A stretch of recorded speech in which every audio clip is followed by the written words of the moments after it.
Yudas Iskariot. Barnabas tinggal menunggu untuk membuktikan dia dajjal. Dia mengaku Isa bin Maryam. Padahal Barnabas sudah tahu wajahnya ternyata sudah berubah. Dari wajah Nabi Isa kembali kepada wajah Yudas. Demi Allah, dari tadi kita bicara dari awal peradaban kan, sampai sekarang. Nyambung tidak? Sampai hari ini. Lawang iblis dan dajjalnya masih ada kok. Jadi jangan percaya dan jangan termakan oleh propaganda media mereka. Kita punya Quran Sunnah, itu informasi yang terbaik. Betul? Allahu Akbar. Ini jihad yang sebaiknya. Reputasi para nabi dipertaruhkan kepada kita. Allahu Akbar. Baik, saya bahas ini. Ya, ketika Barnabas bekerja setelah bertahun-tahun, datang Yudas Iskariot. Hei Barnabas, perhatikan aku. Yakinilah, aku ini Isa bin Maryam. Ini yang aku tunggu-tunggu. Kamu mengaku Isa bin Maryam, berarti kamu ini adalah dajjal. Hei Yudas, sekarang aku sudah yakin kamu adalah dajjal. Ingat apa kata Nabi Isa? Iblis ada di tengah-tengah kami, dan iblis itu adalah kamu, dan dia menggantikan tempat kedudukan Nabi Isa. Kamu berkhianat memberitahu di mana Nabi Isa bersembunyi. Ingat kan Nabi Isa berkata demikian? Dan kamu yang menggantikan tempat kedudukan Nabi Isa di tiang salib. Aku yakin kamu adalah dajjal. Pergi kamu. Kenapa Barnabas tidak membunuhnya? Karena yang membunuhnya nanti Nabi Isa. Karena fitnah yang dia sebarkan, dia kaitkan dengan Nabi Isa. Kami bahas ini di kajian kami di Padalarang, di Kota Baru Parahyangan, di masjid yang alhamdulillah kami sholat di sana. Tapi bukan di Masjid Al-Irsyad. Karena Masjid Al-Irsyad nanti saya tunjukkan.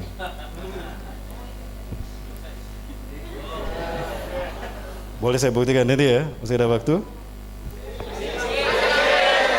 Oh, kapan pulangnya ini? Oh, 10 menit maning. Baik, bila sampai mana tadi? Diusir sama Barnabas. Karena yang membunuhnya nanti Nabi Isa. Dan nampaknya tidak lama lagi. 5 tahun. Di antara 5 tahun ini. Di antara 5 tahun ini. 2024 kan? Sekarang 2019. Tambah 5, 2024. Kita akan menyaksikan peristiwa-peristiwa besar dan tokoh-tokoh terbaik dunia di mata Allah dan Rasulnya akan hadir di zaman kita. Itu pun kalau kita masih hidup. Kenapa? Ada 2 perang besar yang akan kita hadapi, Armageddon dan Al-Malhamatul Kubra. Apakah kita masih bertahan hidup di muka bumi? Armageddon, perang nuklir. Bisa perlihatkan perang nuklirnya? Nah, nanti saya undang lagi ke sini. Santai. Jangan anarkis. Santai. Semakin anarkis. Baik, saya capek juga ini. Baik, sampai mana tadi? Yudas Iskariot dia pergi. Dalam waktu singkat karena kecerdasannya dia mempengaruhi manusia. Ingat, Dajjal kecerdasannya 60 tahun di atas manusia jenius. Karena dia manusia luar biasa. Allah berikan kecerdasan. Ya, teman sekalian, kalau kita baru menemukan pesawat yang bisa menyamai kecepatan suara, Dajjal sudah menciptakan UFO. Ingat, UFO adalah kendaraan pengintai Dajjal. Lihat crop circle yang ditinggalkan sebagai jejak UFO, unidentified flying object. Di Yogyakarta pernah UFO terlihat? Pernah lihat kan? Di sawah di Yogyakarta ada crop circle kan? Itu kode loh, kode untuk konspirasi dunia. Saya punya buku dan di dunia hanya ada 11 buku. Ini teman saya yang membeli dan sengaja. Kita bedah, kita ketemu. Beliau terangkan kode-kode itu apa maksudnya. Ternyata konspirasi dunia. UFO itu di area 51 Nevada. Di sana take over dan landingnya UFO. Di sana UFO dibuat. Itu kendaraan pengintai Dajjal untuk mengintai kekuatan dunia. Oh, dari situ kita nyambung pembahasan tentang UFO. Saya butuh 2 jam untuk bicara tentang UFO. 2 jam. Harus bicara alien kan? Apakah betul alien itu ada atau tidak? Ya, nanti flat earth kita bahas khusus. Nanti ya Mas ya. Baik, bila aku bola. Sampai mana tadi? Barnabas Yudas Iskariot dalam waktu singkat dia memiliki banyak pengikut. Lalu dia buat perahu. Pengikutnya pun membuat perahu. Para pembuat perahu ini bikin pengikutnya. Wahai paduka Tuhan, perahu kita sudah selesai. Indah luar biasa. Kemana kita akan pergi Tuanku? Kita akan keliling dunia. Apa Tuhan? Kita akan keliling dunia? Mohon maaf Tuhan, bukan berarti saya kurang sopan. Kita keliling dunia, kita butuh logistik, kita butuh perbekalan. Hei, lihat di laut ini, lihat kapal-kapal itu. Apakah mereka berlayar tanpa perbekalan? Betul Tuanku, kita bajak mereka, kita rampas perbekalan mereka. Kitalah bajak laut. Lihat, matanya tertusuk, dia tutup. Tangannya tetanus karena disalib, diganti dengan, dan lihat benderanya, Golgota. Jadi siapa? Jack Sparrow, the pirate from Caribbean. One Nyambung Piece. tidak? Fansnya keluar. Para wibu, para wibu. Anak-anak kita didoktrin dengan film SpongeBob. Flying Dutchman. Dan siapa musuh SpongeBob? Mata satu kan? Plankton. Apa itu bukan isyarat tentang konspirasi? Anak kita sejak kecil didoktrin dengan konspirasi dunia. Alhamdulillah. Lewat budaya, brainwashing. Alhamdulillah belum punya anak, Ustaz. Naruto pun menjadi korbannya. Ini korban Naruto nih. Bukan korban SpongeBob ya. Budaya juga mereka sentuh kan? Semua aspek hidup kita nyaris yang tidak ada yang tidak disentuh. Ekonomi sudah tadi kita bahas. Ekonomi kapitalis dengan dolar mata uangnya dan mata uang kertas tadi. Allahu Akbar. Jihad kita, jihad multidimensi. Maka kita butuh kehadiran antum dari segala macam pakar antum. Yuk kita bersatu. Kita berjuang dalam satu sentral komando. Jangan lupa. Karena beliau sudah kontrak politik dengan kita, beliau siap membantu kita berjihad menyelamatkan Indonesia dari asing-asing dan asong. Baik, apalagi Prof. Sirin, dirahmati Allah. Nah, nyambung ke situ. Baik, aduh kelamaan ini. Dengan cinta kasihnya, the God who waited, iblis dan Dajjal akan membawa kita ke Yerusalem. Kenapa? Di Yerusalem lah akan kita bangun istana 1000 tahun sebelum hari kiamat terjadi. Dan itu titik tolaknya WTC. Baik, banyak keganjilan di WTC. Kita lihat WTC.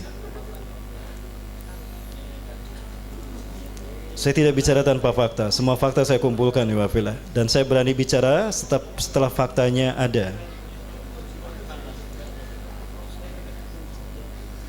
Perhatikan dengan jeli tentang peristiwa ini. Apakah ini sengaja atau kebetulan atau sesuatu yang sudah direncanakan?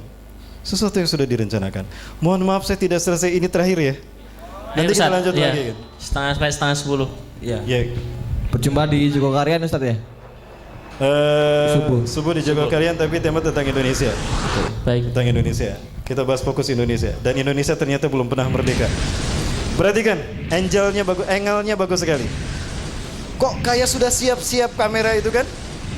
Dan perhatikan, ternyata ada dinamit yang meledak. Di sini ternyata sudah dipasang dinamit. Dan ternyata jauh-jauh hari tiang-tiang pancangnya sudah dilaser dipotong. Saya salut kepada Komisi 911 yang dibentuk oleh Kongres Amerika. Mereka bekerja fair tanpa intervensi. Hasilnya, Prambolo kalau mau tuh silakan mau kopi. Nanti kopi ke teras dakwah. Ini terjawab. Saya terima kasih kepada Komisi 911 yang telah memberikan data makin menguatkan ini konspirasi iblis dan Dajjal. Ternyata WTC adalah cara mereka melakukan human sacrifices untuk milenium yang mereka sambut, dan itu yang dikorbankan umat Islam. Itu kan? Pasca ini siapa yang dituduh? Dan ada rahasia di balik itu. Ternyata Amerika sedang kehabisan minyak. Tahun 95 Amerika kehabisan minyak. Sementara satelit mereka menunjukkan ke Afghanistan. Afghanistan punya persediaan minyak yang terbaik. Tapi Taliban berkuasa di sana. Kebetulan ada Usamah bin Laden dan Taliban. Hancurkan WTC, tuduhkan terorisnya Usamah bin Laden yang dilindungi oleh Taliban dan Mullah Umar. Mereka yang ciptakan.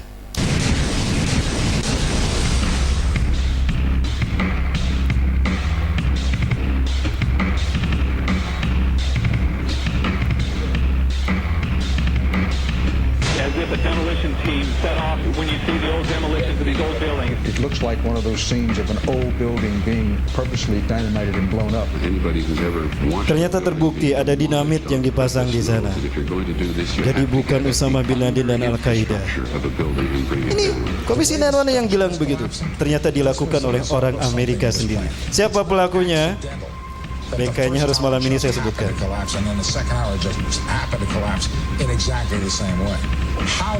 Dan lucunya, gedung Seven itu tidak ditabrak, kok hancur. Tidak ada pesawat dan tidak ada seekor nyamuk yang nabrak, kok hancur. Itu sudah mereka persiapkan. The biggest piece of a telephone I found was half of the keypad, and it was about this big. Kenapa gedung Seven pun yang tidak ditabrak hancur? Karena di sana ada CCTV yang mengarah ke WTC. Kalau CCTV ini tidak dihancurkan, maka CCTV akan memberitahu yang menghancurkan itu ternyata bukan Osama bin Laden. Maka gedung ini pun dihancurkan. Subhanallah, salut saya kepada Komisi 911. Baik, ya Bismillahirrahmanirrahim, sudah jelas tadi? Sengaja. Dan siapa? Di saat hari di mana ini terjadi, George W. Bush dia mengambil cuti. Dan dia berkunjung ke sebuah taman kanak-kanak. Datang ke sebuah taman kanak-kanak di Arkansas, Connecticut. Saat itu dia disambut dengan cerita kambing yang hilang. Perhatikan fotonya. Sesuatu yang lucu terjadi dalam foto ini.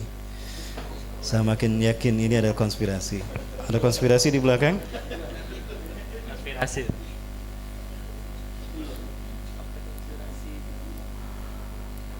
Aduh, panjang lagi para bapak sekalian. Tadi fotonya saya perlihatkan. Saya sudah ada fotonya sebentar.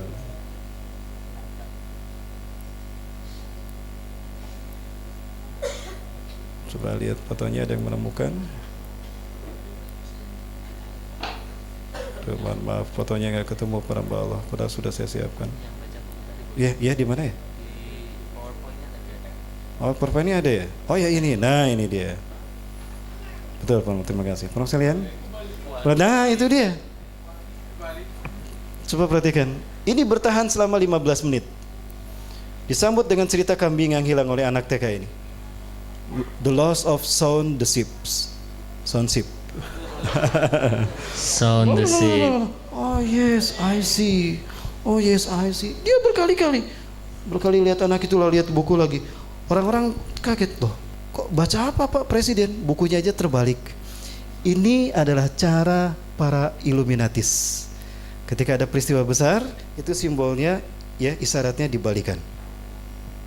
Tidak lama kemudian datang ajudannya, memberikan HP. Sure is call for you. Ini film sebetulnya. Saya kehilangan filmnya.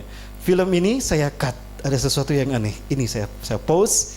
Lalu setelah dilanjutkan, seseorang memberikan handphone. Sure is call for you. Okay, thank you. Excuse me. Apa yang dibicarakan? Sure, the WTC was destroyed.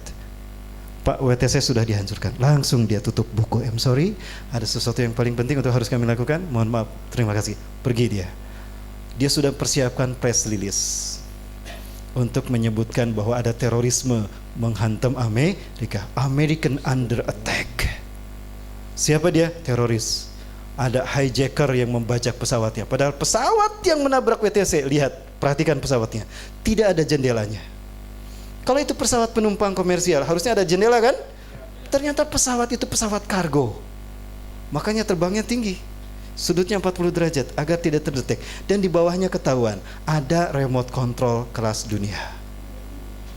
Tidak ada hijacker. Dan anehnya, foto-foto hijacker pembajaknya Al-Qaeda ada langsung di WTC. Kemudian ada seseorang telepon, loh kok foto saya ada di situ? Saya belum mati, ini saya masih hidup, ini saya yang telepon, kok foto saya ada di situ? Dari mana antum dapat foto saya? Dan anehnya katanya ada paspor yang nyatu. Coba lihat paspornya. Bagaimana bisa paspor yang dimasukkan ke saku, orangnya hangus terbakar, tapi paspornya utuh tidak terbakar? Ada dibahas di sini. Ada kakak. Baik. Kakak. Apa yang terjadi ya Bismillahirrahmanirrahim? Baik. Ini soal. Nah kita sama mas. Kita dipermainkan dengan kelas murahan. Banyak sekali cover story yang sangat kelas murah, termasuk bom Sarinah tuh. Instruksinya ke Suriah, salah dengar ke Sarinah, jadi diledakannya di Sarinah.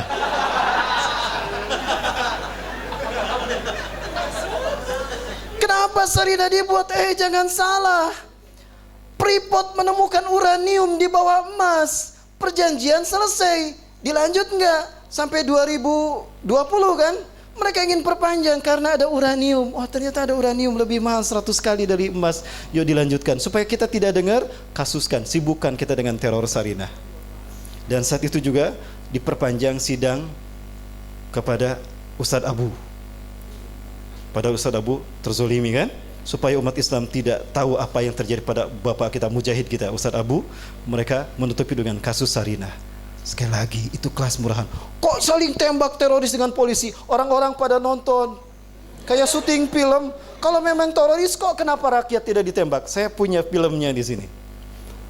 Bagaimana Tom Sarya? Waktunya Mas. Aneh, kok kayak gini gitu. Itu teroris, itu drama buatan.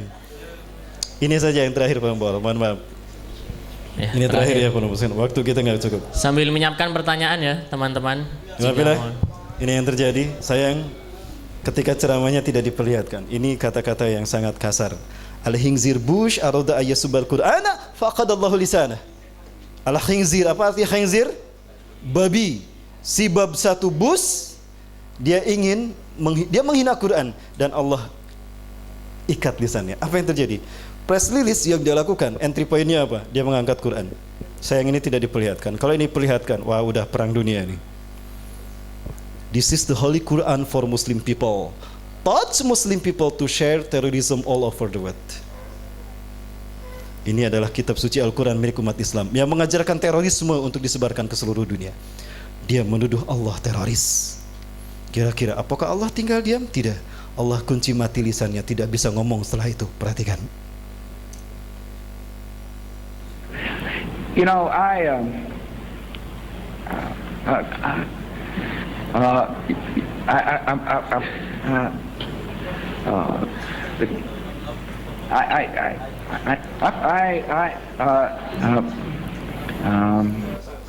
Ngomong apa tadi? Nggak tahu. Tulis jangan ya. Bahasa apa ini ya? Ini kayaknya bahasa planet ini. Anu.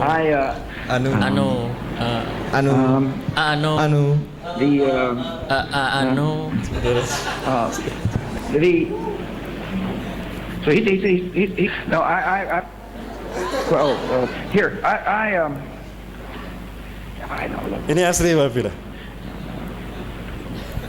Tidak terbayang bagaimana suasana hatinya. Saya yakin dia sadar Allah marah sama dia karena dia telah menuduh Allah teroris kan. Masih syukur dia tidak dicabut nyawanya. Tahun 95 seminar di Semarang tentang kehilafahan. Kami seminar tertutup, ternyata ada penyusup dari Makassar, dia ngaku nabi. Dia naik ke podium, Bapak Ibu sekalian berimanlah kepada aku. Sesungguhnya aku Ahmad dari Makassar, aku Nabi dan Rasul kalian. Aku mendapatkan wahyu tadi malam. Ketika akan membaca wahyunya, A'udzubillahi minasyaitonirrajim, lalu Allah cabut nyawanya. Mati dia saat itu juga. Semarang tahun 95. Ada yang pernah mendengar? Media kami minta bungkam. Belum lahir ya. Bila kenapa ini tidak viral di media massa? Sebagaimana terorisme di seluruh dunia, stasiun televisi mengabarkan ini semua. Teroris, Al-Qaeda, teroris terus. Dan berhenti di waktu yang sama seluruh dunia. Berita kebohongan yang diucapkan terus menerus, lama-lama orang akan percaya. Itu teori komunikasi.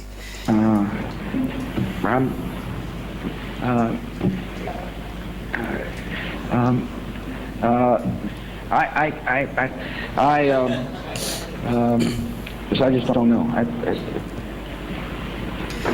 Baik, akhirnya tidak jadi. Dia panggil beberapa dokter, tolong periksa ada apa dengan ini saya.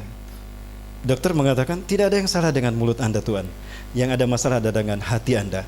Barangkali ucapan Anda salah. Dan lihat ketika dia disidang oleh Komisi 911, dia datang sudah mengatur teorinya. Ini semuanya lengkap dalam film yang saya simpan ini. Silakan kalau mau kopi dari Trias Dakwah, ini penting, sebarkan ke seluruh dunia. Kalau kita memerangi hoax kelas dunia, Usama bin Laden tidak pernah bersalah. Di saat yang sama, ketika WTC dihancurkan, Usama ada di Dubai, di rumah sakit sedang dirawat karena ginjal, berseberangan dengan kantor CIA.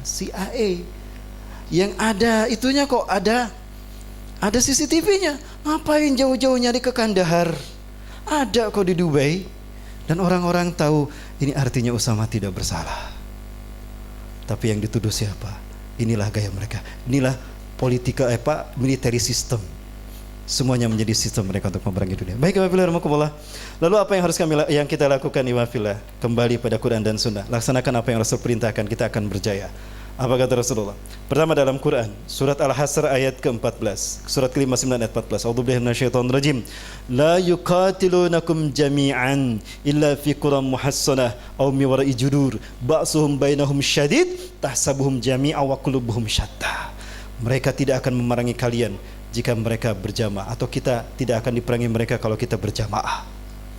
Illa fi quram muhassanah, mereka di kampung-kampung yang berjauhan. Suriah, Rohingya, Uighur, jauh kan? Jauh karena ada demarkasi politik. Kita yang tadinya umatan wahidah 13 abad, 1315 tahun dalam panji khilafah sampai Turki Utsmani, yang tadinya umatan wahidah dalam bendera khilafah dipecah belah, divide et impera, dalam frame nasionalisme. Sudah dipecah dalam frame nasionalisme, dipecah lagi dalam multi ormas, multi orpol, multi sekte, multi madhab. Makin mudah kita dipecah belah. Tinggalkan, kembali pada Quran dan Sunnah. Wa'tasimu bihablillahi jami'an wa la tafarraqu. Berpegang teguhlah kepada Al-Quran dan Sunnah dengan cara berjamaah dan jangan berpecah belah. Berarti kita harus bersatu kan? Bersatunya berjamaah, bukan bersatu. Bersatu, bukan.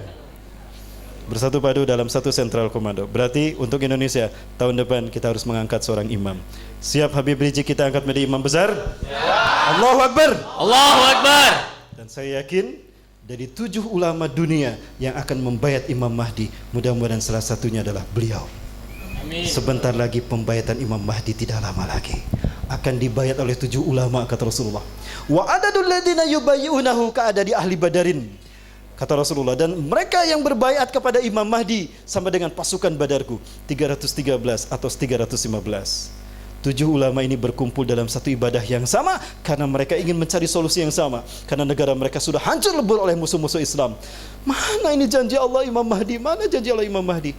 Anda kenapa datang ke Mekah? Kami ingin mencari Imam Mahdi. Oh, tujuan kita sama, yuk kita cari. Ketemu tuh Imam Mahdi. Sayang, sebetulnya saya ingin menyelesaikan sampai pembahasan Nabi Isa turun. Tapi waktu ya Mbak Vila. Nanti kita lanjut. Besok saya masih di sini, insya Allah ya. Kita lanjut mungkin nanti di Jogokarian gitu. Ini sudah terjawab ya, dengan berjamaah. Artinya bersatu padu dalam satu sentral komando. Ya, ini yang membuat saya keluar dari sebuah ormas, karena saya melihat ormas ini terlalu fanatik, main tahzir sana sini. Makanya saya keluar dari mereka dan sekarang berhadapan saya dengan mereka. Assalamualaikum Ustaz. Anak mau minta Waalaikumsalam warahmatullahi wabarakatuh. Anak mau minta pendapat Ustaz tentang nasi tumpeng yang Ustaz tampilkan tadi.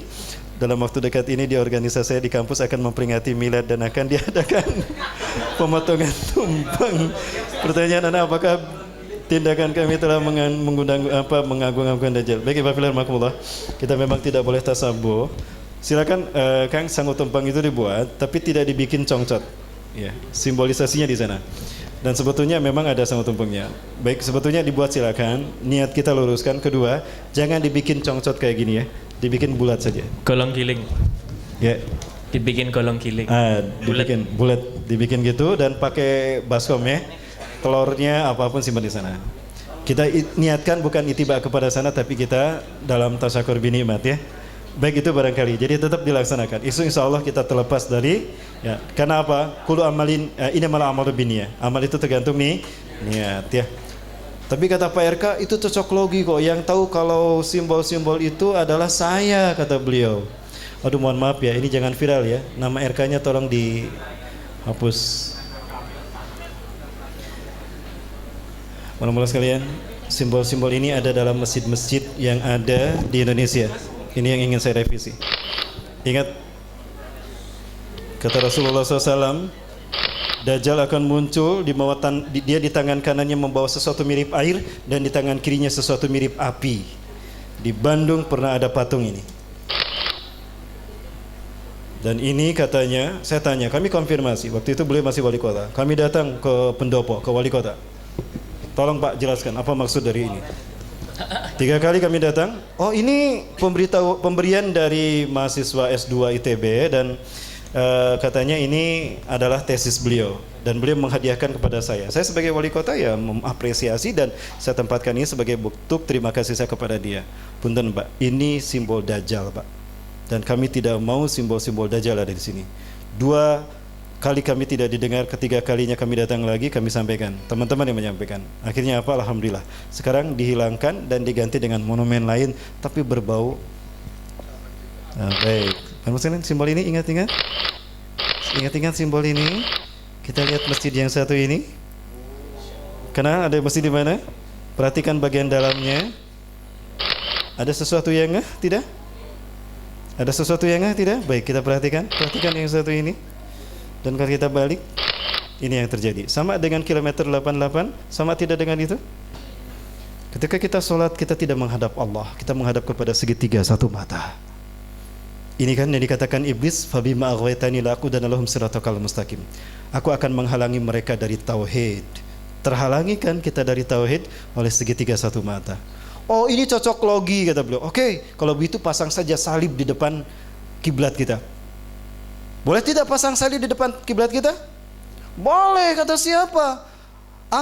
Tiang yang ke atas itu hablum minallah, yang ke atas itu hablum minannas. Itu cocok logi kan? Silakan pasang. Boleh kita berkata demikian kan? Bukankah Rasul mengatakan tidak boleh ada simbol-simbol yang digunakan oleh akidah dan agama lain selain Islam ada dalam tempat peribadahan kita? Itu hukum membuat masjid. Pelajari dong cara aturan membuat masjid. Tidak boleh ada aturannya. Ada fikihnya ketika kita membuat masjid.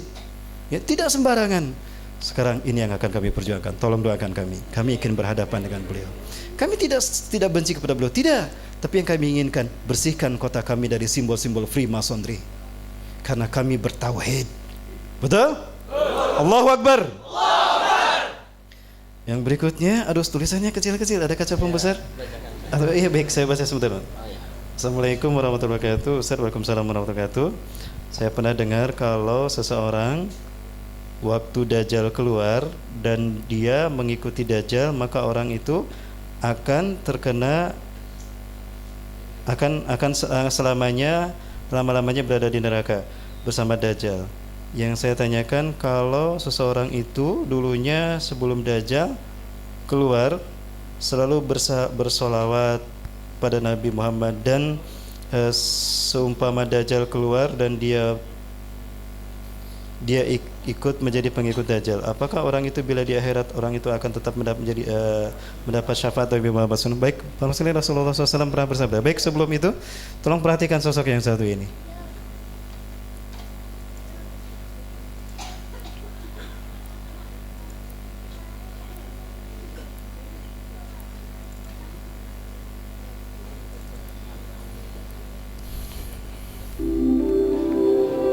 Dua 20 ciri-ciri Dajjal ada pada orang ini.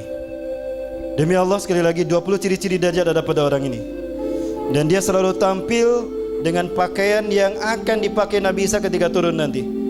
Ketika Nabi Isa turun kembali di bumi, warna merah, warna putih, dan warna kuning. Dia adalah Sirdi Satya Sai Baba. Itu orang-orang pengikutnya memanggil. Dan bukankah Rasulullah pernah menyatakan ketika Dajjal muncul akan ada sesuatu mirip mahkota di kepalanya? Apa ini bukan mahkota? Brekele? Dan tatapan Dajjal penuh dengan sihir. Hati-hati, jangankan datang menerima dan mendengar kata-kata Dajjal, baru dilihat saja tatapan matanya, ke hati kita sudah ada dalam genggaman Dajjal. Makanya kenapa Rasul memerintahkan, jika kamu menyaksikan ada Dajjal, lari sejauh-jauhnya. Jika aku ada di tengah-tengah kalian, aku akan patahkan dia dengan hujahku. Tapi jika aku sudah mati dan Dajjal muncul kepada kalian, kalian masing-masing menjadi penolong bagi diri kalian sendiri. Pergilah dari fitnah Dajjal. Baik, orang ini pernah datang tahun 95 ke Nusa Tenggara Timur, Alor. Saat itu Indonesia memang kekeringan tahun 95. Dia diundang oleh pengikutnya. Pengikutnya disebut Deputi. Pemimpin Deputi di Indonesia adalah Anand Krishna. Pernah mendengar Anand Krishna? Nah, itu wakil Dajjal di Indonesia. Wakilnya Sai Baba. Setiap kali dia dipoto, dicetak yang muncul wajah Yesus. Maka fotografernya datang. Wahai Sai, setiap kali saya memoto Anda, selalu muncul ketika kami cetak wajah Yesus. Apa maksudnya Sai? Ini bukan wajah Anda, ini wajah Yesus Kristus. Tersenyum dia. Itu adalah reinkarnasi saya yang terakhir. Setelah saya mati, dia akan datang. Dajjal yang sesungguhnya. Bukankah Rasul bersabda, la taqumu sa'ata hatta yakhruju dajjalun. Kiamat tidak akan terjadi sehingga Dajjal-Dajjal KW akan keluar. Oh, Dajjal juga ada KW-nya. Hum qaribun min salasin, jumlah mereka ada 30. Kulhum yazumuna annahum nabiyyun. Setiap mereka mengaku nabi. Wa minhum imra'atun, dan salah satu dari mereka ada perempuan. Zaman sekarang ada Lia dan ya, baik Ibu Bila. Dia datang ke Nusa Tenggara Timur, dia datang begini. 3 kali dia menghentikan. Alma, ukhruj, hei air keluar. Maka sejak saat itu air itu pun keluar. Sekarang ada toron besar, tulisannya Saibaba Water Foundation. Sampai sekarang tidak kering. 20 langkah yang bisa dilakukan Nabi Isa AS, dia bisa melakukannya. Ada seorang ulama Timur Tengah datang ingin menghujat dia. Bukankah Rasul pernah bersabda, wa sayakunu rajulun minkum ya'taqidu li'annahu yastati'u ay yahuda jadal. Seseorang dari kalian akan mengatakan, kalau aku mampu mematahkan hujah Dajjal. Lalu dia datang kepada Dajjal. Falam yakumu amamah, maka tatkala dia datang berhadapan dengan Dajjal, sara tabi'an lahu, dia menjadi pengikut Dajjal yang setia. Bayangkan, jangankan sekelas kita, kiai saja menjadi pengikut Dajjal kan? Betul? Syekh saja menjadi pengikut Dajjal. Sekarang Syekh itu menjadi pengikut setia Saibaba. Kata Saibaba kepada Syekh dari Arab Saudi, dari tanah Arab tadi, apa yang bisa dilakukan Tuhanmu? Kenapa kau ragu kalau aku Tuhanmu? Coba sebutkan apa yang dilakukan Tuhanmu. Apapun yang dia katakan, dia mewujudkannya. Kamu ingin aku menghilang? Baik, aku akan pindah ke singgasanaku ke arsku. Tiba-tiba Dajjal menghilang. Dan dia jadi berkata, sebutkan apa yang kau inginkan. Turunkan hujan. Dia menurunkan hujan. Apapun yang dikatakan oleh Syekh tadi, semuanya dituruti. Maka apa yang terjadi? Dia menjadi pengikutnya yang setia. Dan itu selamanya. Walaupun dia ahli ibadah, kata Rasulullah, dia hebat, dia ahli ibadah, dia bersolawat pada Nabi. Tapi ketika berhadapan dengan Dajjal, dia tidak bisa melepaskan diri dari fitnah Dajjal. Demi Allah, dia akan menjadi teman Dajjal di neraka selamanya. Hati-hati. Dan alhamdulillah, cuma 1 orang nanti yang akan bisa mematahkan hujah Dajjal. Dan dia adalah pemuda yang terbaik imannya di muka bumi. Dan dia sudah lahir sekarang. Dan dia adalah bayi yang keempat yang bisa berbicara. Bayi yang keempat yang bisa berbicara. Dia berada di Gaza City. Ada filmnya di sini. Nanti di Jogokarian. Bersambung. Bukan di Jogokarian. Saya ada nanti di Nurul Asri ya. Saya ada di Nurul Asri pada asar dan pada sampai seperti ini, dari pada asar sampai malam. Itu kajian terakhir di Yogyakarta untuk episode ini insyaallah. Baik wabillahi, sementara mungkin itu dulu. Nyambung ya. Kita bahas dari awal penciptaan alam semesta sampai bumi datar. Cukup ya Babilah. Ada yang terputus, demi Allah, inilah benang merah peradaban. Inilah siratul mustaqim dan sabili tagut. Jelas kita bisa membedakan? Ya, kita belum membahas tentang perang demi perang. Insyaallah besok mungkin kita bahas perang demi perang. Sudah saya siapkan materinya. Perang Armageddon, perang nuklir terakhir. Setelah itu matahari terbit dari barat, baru perang berikutnya, Malhamatul Kubra. Kenapa saya katakan antara Armageddon dan Al-Malhamatul Kubra ada terbit matahari dari barat? Karena dalam Malhamatul Kubra kita berperang tidak menggunakan teknologi. Oh, artinya teknologi hilang. Peristiwa alam apa yang membuat teknologi hilang? Nantikan episodenya di esok hari. Terima kasih wabillah. Selamat berjuang. Buktikan kalau kita Indonesia yang siap memimpin kebangkitan Islam. Betul? Betul. Takbir. Allahu Akbar. Saya tunggu kehadiran antum dalam jihad yang sesungguhnya. Saya, Ustaz Zulkifli Ali, kami sudah bersepakat. Suatu saat kami akan sampaikan jika imam kita menyerukan jihad fisabilillah. Dengarkan nasihat para ulama dan siapkan yang terbaik untuk jihad yang sesungguhnya. Berlatih dari sekarang, siapkan fisik. Karena jihad kita, fisik yang kita andalkan, pikiran dan keahlian kita. InsyaAllah. Baik, terima kasih. Mohon maaf itu barangkali yang dapat saya sampaikan. Terima kasih pada Tiras Dakwah yang telah mengundang saya. Terima kasih pada rekan-rekan sekalian. Dan semoga kita bisa berjuang bersama-sama. Mudah-mudahan kita bisa menyaksikan peristiwa-peristiwa besar itu. Amin. Ya rabbal alamin. Rabbana zalamna anfusana wa illam taghfir lana wa tarhamna lanakunanna minal khasirin. Allahumma arinal haqqa haqqan warzuqna ittiba'ah. وارنا الباطل باطلا وارزقنا اجتنابه اللهم اعز الاسلام والمسلمين واذل الشرك والمشركين وانصر عبادك الموحدين ودمر اعداءك اعداء الدين وقنا والمسلمين من شر مصائب الدنيا والدين اللهم انقذ المسلمين المستضعفين في سوريا اللهم انقذ المستضعفين في كل بلاد المسلمين اما في فلسطين اما في العراق fi Uyghur atau fi Rohingya wa fi biladina Indonesia. Allahumma ij'al biladana hada Indonesia muntalikatan li qiyamil Islam wal muslimin hatta taqum as-sa'ah. Allahumma inna nas'aluka ridhaka wal jannah wa na'udzubika min syahhatika wan nar. Rabbana atina fid dunya hasanah wa fil akhirati hasanah wa qina adzabannar. Subhana rabbika rabbil izzati amma yasifun wa salamun alal mursalin walhamdulillahirabbil alamin. Terima kasih Bapak. Jangan lupa semangat berjihad harus kita pertahankan. Allahu Akbar. Allahu Akbar. Terima kasih. Assalamualaikum warahmatullahi wabarakatuh. Waalaikumsalam warahmatullahi wabarakatuh. Baik, jazakallah khair kepada Ustadz Rahmat Baikuni yang sudah memberikan penjelasan dari tadi sore hingga malam ini secara gamblang. Jika teman-teman masih penasaran dengan pemaparan selanjutnya, Segera gelar kemah di Jogokarian. ya, habis Jogokarian langsung ke Nurul Asri. Pokoknya kemanapun Ustadz pergi, ikuti. Itu semakin diikuti semakin penasaran, seperti itu. Terus mungkin ada yang penasaran soal flat earth juga, monggo silakan bisa. Mohon tenang, bagi jamaah ini belum berakhir ya. Kita belum tutup kajian ini. Kita tutup dulu biar ilmu yang kita dapat berkah ilmunya. Mohon tenang dulu, khususnya jamaah yang ikhwan, karena di sini jumlahnya sangat banyak. Kita bergantian keluarnya, mohon tertib, terus Mohon bersabar. Jangan lupakan adab dalam mengikuti menuntut majelis ilmu. Kita belum menutup. Mohon bisa duduk kembali. Iya.